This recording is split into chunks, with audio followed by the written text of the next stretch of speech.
Seorang ibu dan anak di Palembang melaporkan mantan suami berinisial DN ke Polrestabes Palembang setelah menjadi korban penganiayaan. Peristiwa itu terjadi pada Rabu 24 September 2025 pagi di rumah terlapor di kawasan Ilir Timur 2. Awalnya keduanya tengah berunding soal penjualan mobil untuk kebutuhan hidup. Namun DN tidak terima mobil akan dijual dan tiba-tiba mengambil sajam. Ia kemudian melukai mantan istrinya hingga mengalami luka. Anak korban yang berusaha melerai justru ikut menjadi sasaran. Ayunan sajam sang ayah membuatnya mengalami luka serupa. Siapa ini?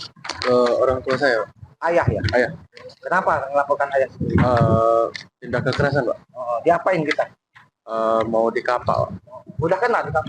Sudah. Bagian mana kena? Bagian tangan, Pak. Itu permasalahannya gara-gara apa? Rundingan, Pak. Rundingan. Antara ibu sama ayah. Tapi dari ayah tidak terima, lalu ingin melukai ibu saya menangkis, Pak. Ibu sendiri kena? Kena ada di bagian tubuh. Posisi kejadian itu kita lagi apa? Saya lagi di rumah juga, lagi duduk, Pak. Ikut runding? Lagi berunding. Udah sering ngelakuin ini, Pak. Sering. Tapi ini yang paling parah. Iya, ini sebelumnya udah pernah juga. Cuman ini memang kebetulan ada saya di rumah, karena sebelumnya saya jarang ada di rumah.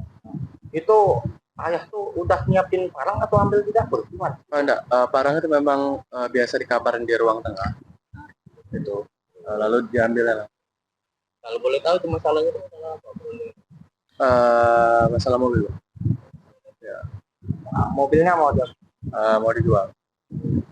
Ya, bisa dikatakan harta indah punya ibu mau diambil, tapi ayahnya nggak terima.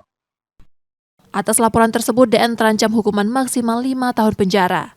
Yudi Kiswanto, Kompas TV, Palembang, Sumatera Selatan.